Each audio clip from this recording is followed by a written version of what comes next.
YouTube! In today's video, we're going to look at whether or not David Yu should have been saying the things that he said in this AMA with the Queen the other day on the Queen's Court. It was a bit of an interesting one, so let's get into it, shall we?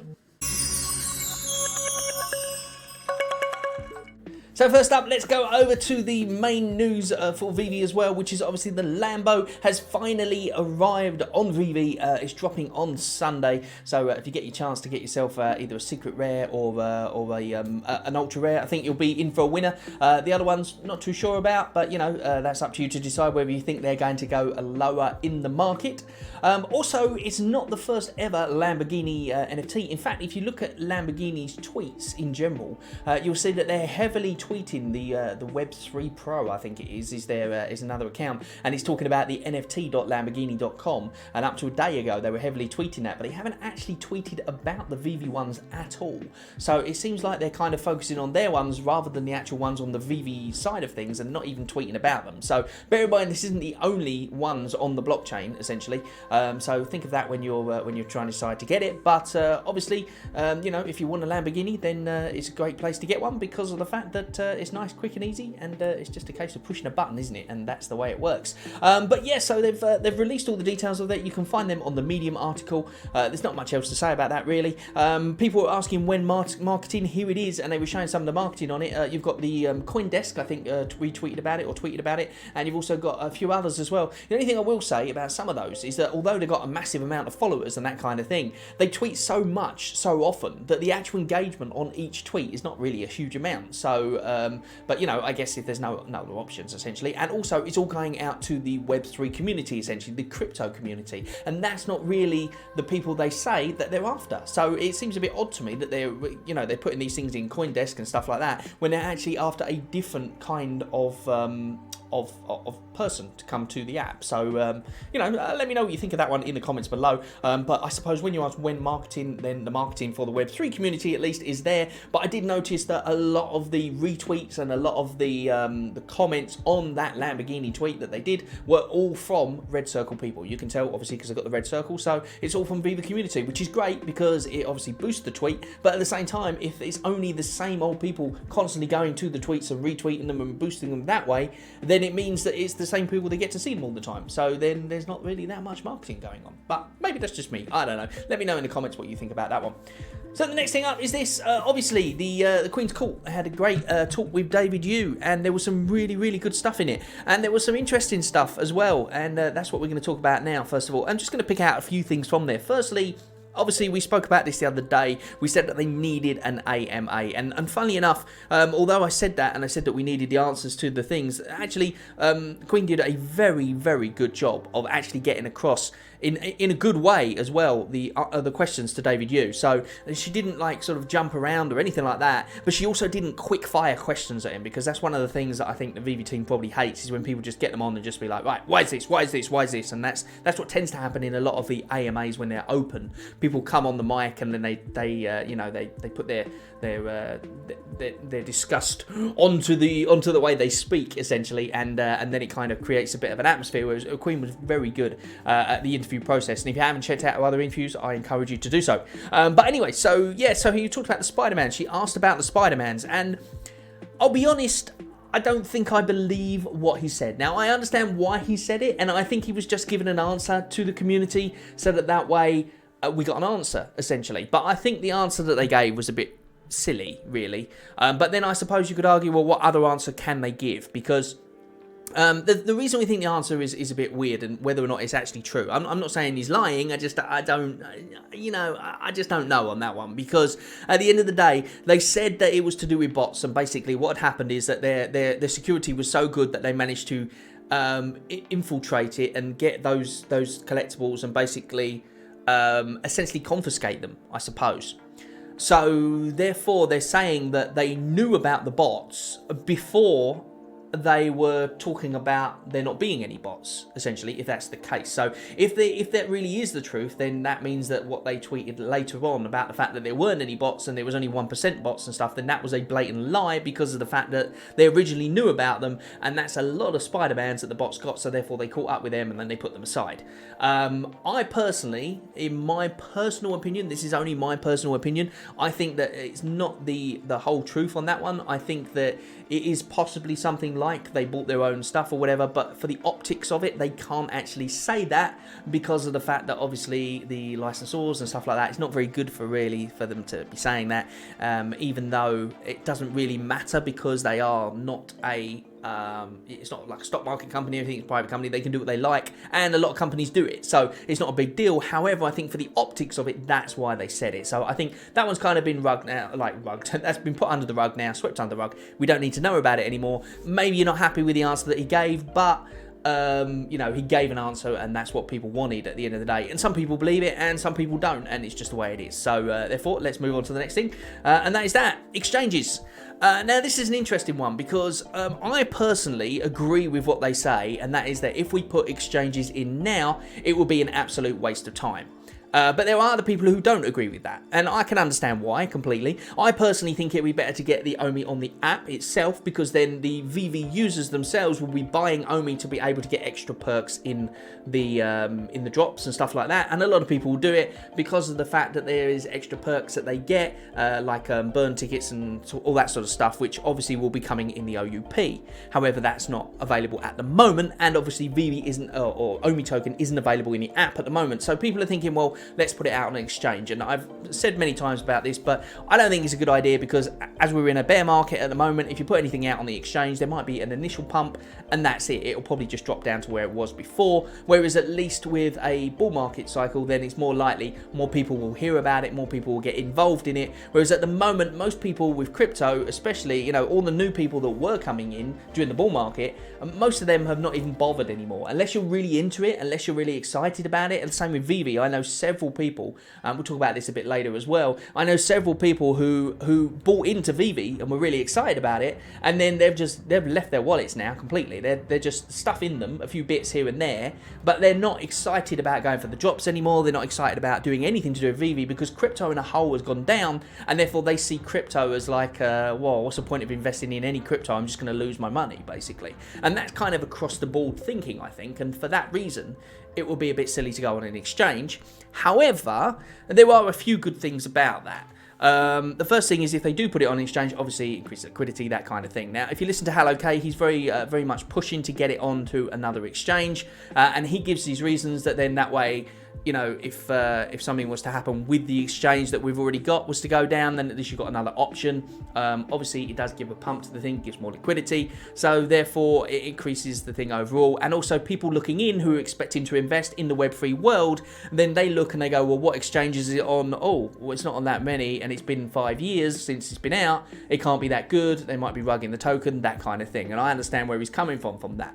But David gave a reason as to why the this is the silly bit in my opinion, but he gave a reason as to why we're not on certain exchanges yet. And one of the reasons, which was very convenient, was that he forgot to do a DocuSign for an exchange, and therefore we weren't on it. But it was really good that we weren't on it, because that exchange went under. So yeah, I think that was a bit silly the way that was worded. I think personally, I think they could have they could have even just literally, instead of saying we forgot to sign the paperwork as the way he did, because he kind of made it feel like they were incompetent, rather than just saying the paperwork was going through when the exchange went down. Because then that way you could be like, oh, okay, that kind of makes sense. But when he actually reiterated that he forgot to sign it, that kind of sounds a bit interesting. Now, in my opinion, again, this might be, again, just a thing that they're putting in because they think, well, we'll use the advantage of the fact that the FTX has gone down, and therefore we can say it, and we kind of save the day by doing that, because he actually said that the good thing is that it didn't happen and everybody would lose their Omi. And Hello K and Danny the Ball, they did a great video on this, by the way, so if you haven't seen it, I will link it in the comments below. And they were saying that it's a bit of a silly thing to say, because essentially they are a blockchain company. So therefore, their whole thing was doing the wallet. And they know all about the blockchain and a wallet. Now, incidentally, I don't know how much you need to know. I'm no expert, by the way, at all. I'm not saying I am, but I'm not sure how much you need to know, because essentially their Omi wallet is basically a white label of the Cool wallet, from what I can gather, and maybe they've changed the app or something like that. So for that reason, anybody could essentially just go to that site. They can get themselves an own white label product, put their stamp on it, and that will be their wallet. So I don't know how much of that side of it they actually went into. So therefore, I don't know if that's necessarily the truth. And also, he said that, this is one of Hello K's things that he said, that not only that, but also, you know, people know enough that they would take their Omi off straight away. So to say that everyone would lose all their Omi because of the fact that it went down is a bit silly, because, you know, they promote the fact that you've got to take your, you've got to have, you know, self-storage. That's why they have their wallets and stuff. Again, I kind of going to pick holes in this one a little bit, and that's just to say that that's true to an extent, but a lot of people don't do that. For a start, I'm pretty sure a lot of you watching right now have got your Omi on Bit4X or on AscendX, or what's that other one? Gate.io. For sure. I guarantee you quite a lot of you have got it on there. In fact, a lot of people I know who are friends who have bought it, when they had to change it and send it back into the thing to get it changed over, they've just left it now on the exchange. Because to actually take that amount of money that they've got in Omi, because they only bought maybe a couple of $100 worth, to take it off of the exchange would probably cost them a lot in gas fees to do. So they're thinking, well, I might as well just leave it on there, which I understand a lot of people's point of view. So therefore, that would happen. But also, not only that, if you are an active trader, now it all depends on when these supposed documents were not signed properly or whatever. But if you were an active trader when this was about to happen, when FTX was about to go down, what would have happened was you would have heard that it was going on FTX, because they would have announced it if they had signed it and everything anyway. Then you would have you would have sent your Omi to FTX as an active trader, waiting for the moment when you could actually trade it and make a profit on it. And that's the whole point, isn't it? If you're an active trader, you are constantly going back and forth on the exchanges with your stuff. You're not going to put it on there a couple of minutes before you trade. You would leave it on there for a period of time. So again, it is possible that no matter how much experience you've had in the crypto world as an active trader, you could send your Omi to that exchange in anticipation for the pump, so that you could sell to make some profit, and lose it all because of the fact that FTX went down without, you know, anybody realizing it was going to happen, essentially. And that could happen to you too. So for Hello K to say, oh well, that's a silly thing, is that's not true in my eyes, because there is definitely ways to lose your Omi there without a doubt, just because of the fact you want to leave it on there, or because of the fact that you're an active trader. But either way, do we actually believe that was the case, or is it just really convenient that that is the case? I don't know. I'll let you make your own mind up on that one. I think, again, that was probably just a scapegoat in a way for talking about why they're not on exchanges. He did say that they are talking to many of the top tier exchanges. They're not looking to get on the medium-sized ones or the little ones, because most people don't want that. They want the top tier ones. So it's great to know that they're talking to the top tier exchanges more than anything. But I personally think that it's a mistake to go in and put any exchange in at this moment when there's no utility for the token anyway. Once that utility for the token is in, once the OUP is in, and then they start listing on exchanges, that is when it's going to be better, in my opinion. But that's just me. If for now, what they could do is they could try and integrate with the partner to be able to let anybody else get Omi in the app instead of going on exchange. I think that would be a good substitute, essentially, for an exchange as well. And I think people will be happy with that, because the thing is that people are seeing it as they've put money into this token, and all it's done really is it went up a little bit, obviously, and then it went down, and it's kept on going down. And that's because there's no utility anymore, because of the fact that all of the utility it had in originally, which was to buy the NFTs, got taken away, and nothing went replaced it. Now, obviously, that's changed slightly with the OUP that's coming out soon, and when it does come out, that will be a different story in total. So when people say to me, am I still bullish on Omi? Am I still happy to be part of it or whatever? Yes, I am, because I see this as a macro thing, as a micro thing, sorry, rather than a macro thing. So therefore, this is all us looking deep into the token, or looking deep into into what's going on every day in the world of Veve and Omi because of the fact that we enjoy it, because we are part of the community. But there are thousands, millions and trillions of people out there who are not part of the community and won't give a whatever about what's going on at this moment in time. So that's kind of the way I see it on that one. But do I believe that the FTX DocuSign thing really happened? I don't know. I did like the funny meme that what's he called came up with, Omi the Clown.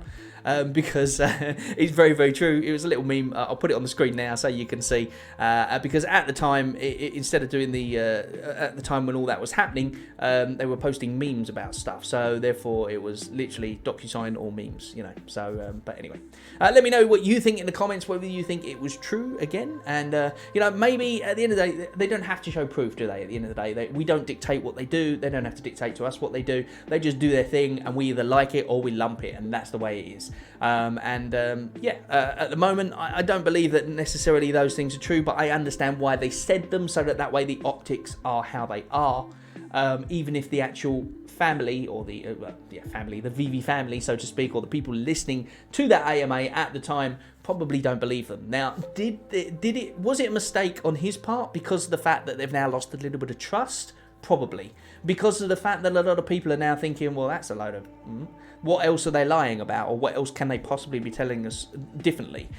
Which is very true. And therefore, if you lose the trust in the team, then you may lose the trust in the entire project and you may want to leave. And, you know, I understand there's a lot of people getting a bit annoyed by it at the moment because there doesn't seem to be anything happening. It's sort of a stalemate. And at what point do you start withdrawing your money, essentially? You know, it's one of those things. If you see it going the way you want it to go and you're happy with how it's progressing, then you're going to be happy to keep your investment in. But if you see little niggly bits, those little niggly bits start to add up. And once those little niggly bits start to add up, it's like chipping away, isn't it? Just chipping away a little bit, and sooner or later that hole is going to get bigger. And once that hole gets big enough, you start thinking, well, yeah, I'm done with this, basically. And that's kind of what's happening to a lot of members of the community at the moment. So hopefully this is all going to be sorted and this is going to be fixed, because they're brought on new team members.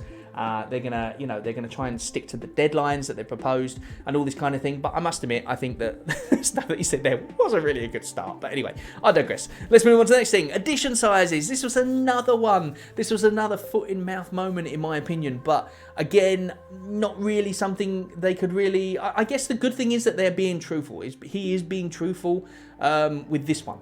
Because he literally said that the reason the edition sizes went up is because of the fact that the optics for the IPs themselves. The IPs were looking at the thing saying, well, this is going 10x in the market, so therefore, you know, why are we putting it so low? We need to put it more expensive, or we need to do more editions, because at the end of the day, they're not buying them, are they? They just want to sell as many as they can and get the money for them. Now, whether it's Veve that decide the editions or whether it's the IP, I'm guessing that the IP have a massive sway over what goes on as well. And Veve don't have any say in a lot of what goes on, even though they say they decide the editions and all that. At the end of the day, if the IP comes to them and says, hey, you know, you can sell a lot more editions if you put it at this price, then they've got no choice but to obey, have they? So therefore, David literally said that they wanted to calm the market down because of the fact that everything was going for so expensive. Now, the thing is that at that time, they supposedly had a lot of users, so I can understand increasing the sizes there. But now that there's less users, they should really decrease them again, shouldn't they? So that way it sort of levels out. And not only that, I think one of the things that brings people into Veve, in my opinion, is seeing those high prices. Because you'll then buy the next drop, because you're gambling on the fact that you may get a big win like that. If you see that everything is in the market and it's like all under retail, you just don't want to bother anymore, because you look at it and you think, well, what's the point of buying that?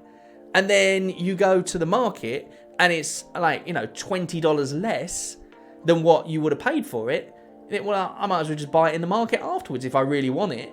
And in most cases, people get hyped up about the drop. They really want to go for the drop. And it's the excitement of doing the drop. And if it falls under retail straight away, you just kind of like, it loses the excitement of the drop. You think, well, what was the point of me buying that? Literally. So I don't really understand the thinking behind it. I guess from the point of view of the IPs, yes, I understand that. But from the point of view of, you know, friends who got involved with Veve when everything was going sky high, and, you know, I don't think I don't think they would have sold as much stuff as they sold, constantly selling out in that amount of seconds, if the stuff hadn't gone 10x afterwards. And not all of it did, incidentally, like some of it did, and most people didn't sell either.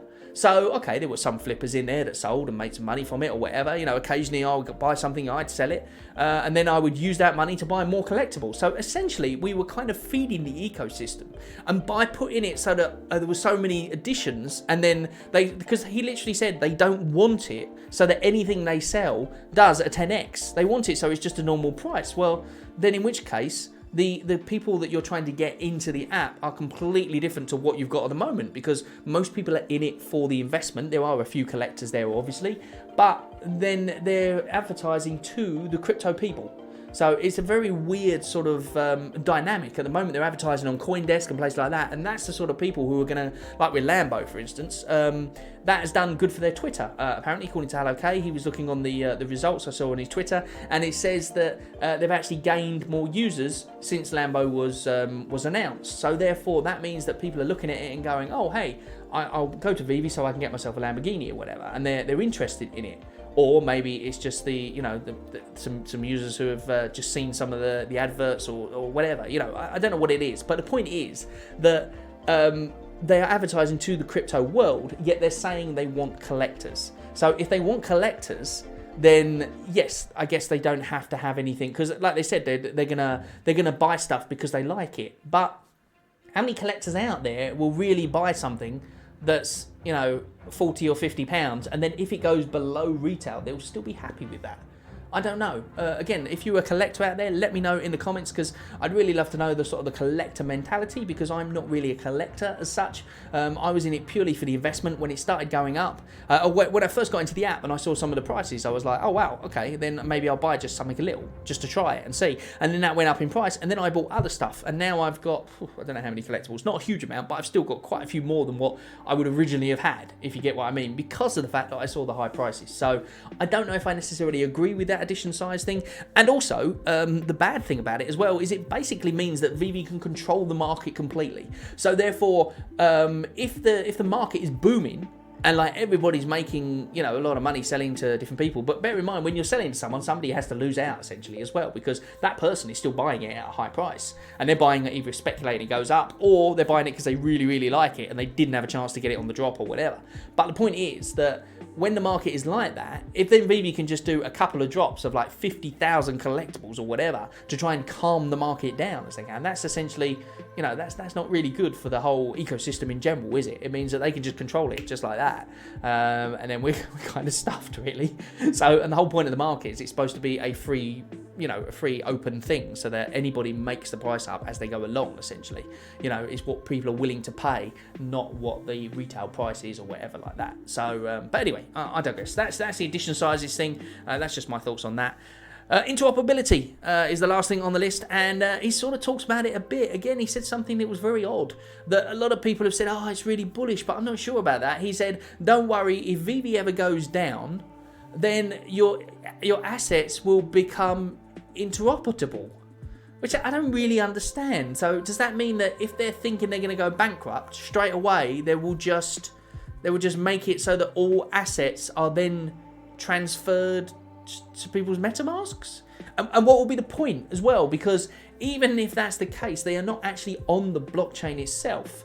So therefore, all it means is that if Veve went bankrupt and then they disappeared off the face of the earth, all you will be holding is a little ticket to say that you've got something in a place that doesn't exist anymore. Because, you know, from what I can gather, if they can go in and change these things on a regular basis, which they can, then that means that it's pointing to an asset somewhere on a secure server or something like that. So therefore, if they want to, if they go bankrupt or they're gone, then that means that that asset will no longer be there. So all you'll have is a token pointing to it. Or maybe they're going to upload them to some other service or something like that, or maybe they have already, I don't know. You know, I don't actually know the inner workings of it, but the fact that they can go in and change them, and then you can wake up the next morning and you can have a dancing horse rather than just a normal horse, means that that is pointing to an asset somewhere. And that means that they have access to that asset. So is it really true then that if it goes all complete pear-shaped, then they're going to literally release millions and millions of NFTs and just allow you to take them off. I don't understand. I don't understand the point of the comment personally. But I guess again, it's an optics thing, and they're trying to make people aware that, hey, you know, if you trust in us, even if we go down, but to be, they're not going to. That's not really an issue. I don't really know why they said it like that, but I suppose they can't really just say, well, we're not going to go down. Trust me, mate, can they? So therefore, but you know. It's one of those things. I think if it was to go bankrupt or something like that, then you've pretty much lost your stuff, haven't you? That's it. There will be, just like there will be with Celsius and all that, there will be things that go on to try and gain assets back, and that's the way it's going to be. The actual assets themselves, I don't think they would exist anymore. My personal opinion, let me know in the comments what you think on that one.